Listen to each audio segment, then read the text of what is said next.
Life అంటే జీవితము లేక జీవము, రెండు అర్థాలు వస్తున్నాయి.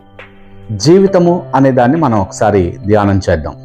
మనం పుట్టిన క్షణం నుంచి మరణించే క్షణంలోపు మధ్యన ఉన్నటువంటి ఈ కాలమే జీవితము.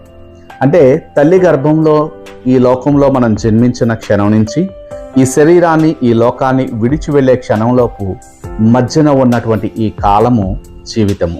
ఇది దేవుడు మనకిచ్చినటువంటి వరము. ఈ జీవితాన్ని మనం ఒకసారి చూస్తే కొన్ని దశలుగా కొనసాగుతూ ఉంటుంది. బాల్యము, యవ్వనము, నడివయస్సు, వృద్ధాప్యము. ప్రతి ఒక్క దశలోనూ ఈ లోకంలో మనం నేర్చుకోవాల్సినటువంటి ఎన్నో విషయాలు నేర్చుకుంటూ ముందుకు వెళ్తూ ఉంటాం. అయితే ఈ జీవితంలో మనమే జీవిస్తున్నామా, లేక దేవుడు మనకి వరముగా ఇచ్చినటువంటి ఈ జీవితంలో ఈ శరీరంలో వేరొక వ్యక్తి వచ్చి జీవిస్తున్నాడా అన్న యొక్క మర్మము ఈరోజు మీకు తెలియచేయాలని అనుకుంటున్నాను. అఫ్కోర్స్ ఈ జీవితము చాలించిన తరువాత, అంటే మరణించిన తరువాత మనం వెళ్ళడానికి రెండు మార్గాలు ఉన్నట్టుగా బైబిల్ గ్రంథం తెలియచేస్తుంది. ఒకటి నిత్య జీవానికి, రెండు నిత్య శిక్షకి.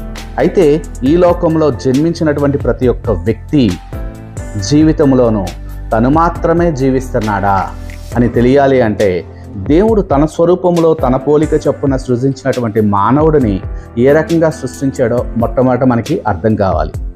దేవుడు మానవుడిని సృజించినప్పుడు ఆత్మరూపిగా సృజించి తనకి జీవాన్నిచ్చి ఈ జీవాత్మని నేలమంటితో నిర్మించినటువంటి శరీరంలోనికి ప్రవేశపెట్టారు. ఈ శరీరాన్ని ఈ జీవాత్మ విడిచి వెళ్ళడమే మరణము అని లోకంలో అందరూ అనుకుంటున్నారు. ఈ శరీరంలో ఉన్నటువంటి ఆ జీవాత్మ అయినటువంటి మానవుడు తన యొక్క శరీరాన్ని ఈ లోకాన్ని విడిచి వెళ్ళేటప్పుడు ఈ శరీరము మట్టిలోనికి వెళ్ళిపోతుంది. అయితే ఈ మనిషి మాత్రము ఎల్లవేళలా జీవించే ఉంటాడు సుమా. ఇలాగా ఈ లోకంలో జీవించే మనిషి యొక్క జీవితంలో, అంటే అతని యొక్క శరీరములో, అతని యొక్క జీవితంలో తన మాత్రమే కాక శరీరము లేనటువంటి వేరొక ఆత్మలు కూడా వచ్చి జీవించే అవకాశము చాలా ఉన్నదని బైబిల్ తెలియజేస్తుంది. ఇది ఎలాగా అంటే ఆదాము, మొట్టమొదటి మానవుడైనటువంటి ఆదాము, ఈ యుగారంభంలో దేవుడు సృజించినటువంటి మొట్టమొదటి మానవుడైనటువంటి ఆదాము ఒక తప్పు చేశాడు. రోమిలికి రాసిన పత్రిక 5వ అధ్యాయం 12వ వచనం చూస్తే, ఒక్క మనుషుని ద్వారా పాపము ద్వారా మరణము ఈ లోకంలో ఎలాగు ప్రవేశించెనో అలాగుననే మనుషులందరూ పాపము చేసినందున మరణము అందరికీ సంప్రాప్తమాయెను. సో ఆదాము చేసినటువంటి పాపం వలన ఆదాము సంతతిగా జన్మించినటువంటి ప్రతి ఒక్క మానవుడిలోనూ అదే పాపరక్తం ఉండడం వల్ల అపవాదికి అందరిపైన అధికారము ఏర్పడుతుంది. సో ప్రతి ఒక్క వ్యక్తి జీవితంలోనూ, ప్రతి ఒక్క వ్యక్తి శరీరంలోనూ శరీరము లేనటువంటి వేరొక ఆత్మలు ఈ పాపమును ఆధారముగా చేసుకుని వచ్చి పరిపాలన చేస్తున్నట్టుగా బైబిల్ గ్రంథము చాలా వివరంగా తెలియజేస్తుంది. ఈ మర్మము లోకానికి అర్థం కాదు. అందువల్ల ప్రతి ఒక్కరూ తన జీవితంలో తానే జీవిస్తున్నాను అని అనుకుంటున్నారు. ఇది నాకెలా తెలుసని మీరు అనుకుంటారేమో. ఎస్, నా జీవితంలో కూడా నేను ఇది అనుభవపూర్వకంగా గ్రహించుకున్నాకే నాకు అర్థమయ్యింది. నా జీవితంలో ఒక 17 సంవత్సరాలు ఆల్కహాల్కి ఎడిక్ట్ అయ్యి ఉన్నాను, సిగరెట్కి ఎడిక్ట్ అయ్యి ఉన్నాను. అప్పుడు నాకు తెలియదు వేరొక అనేకమైన ఆత్మలు నా శరీరంలో ఉంటూ నా మనసును కంట్రోల్ చేస్తూ నా జీవితంలో జీవించేస్తూ ఉన్నాయని. కానీ యేసయ్య నా దగ్గరికి వచ్చి ఆ ఆత్మల నుంచి నాకు విమోచన దయచేసినప్పుడు నేను అనుభవించినటువంటి ఆ స్వాతంత్రం వల్ల నాకు అది అర్థమైంది.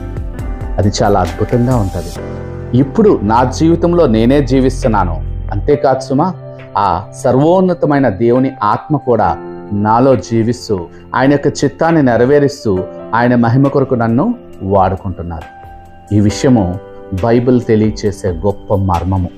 ఇది మీకు తెలియచేయాలని ఈరోజు పరిశుద్ధ ఆత్మ ప్రేరేపణ వలన ఈ యొక్క ప్రత్యక్షత మీకు బయలుపరచడం జరుగుతుంది. నాతో పాటు ప్రార్థనలో మీరు కూడా ఏకీభవిస్తే ఈ యొక్క విడుదల, ఈ స్వాతంత్రము మీరు కూడా అనుభవిస్తూ మీ జీవితంలో మీరే జీవిస్తూ మీ శరీరంలో, మీ మనసులో, మీ జీవితంలో ఆ ప్రభు ఇచ్చినటువంటి స్వాతంత్రాన్ని అనుభవిస్తూ ఎంతో ఆనందంగా తప్పనిసరిగా జీవిస్తారని నేను చెప్పగలను. చిన్న ప్రార్థన చేస్తాను, నాతో ప్రార్థనలో ఏకీభవించండి. మహాపరిశుద్ధుడైన మా తండ్రి, సర్వశక్తిమంతుడగు దేవ, నజరేయుడగు యేసు నామంలో ఈ వీడియో చూస్తున్నటువంటి ప్రతి ఒక్కరిని నీ సింహాసనం యొద్దకు తీసుకొని వచ్చాను.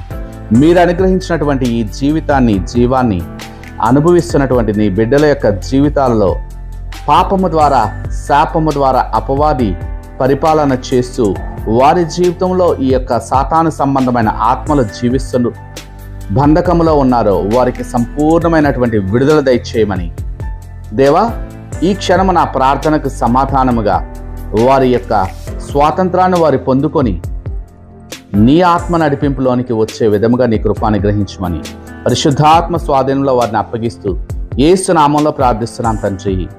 ఆమేన్. God bless you all.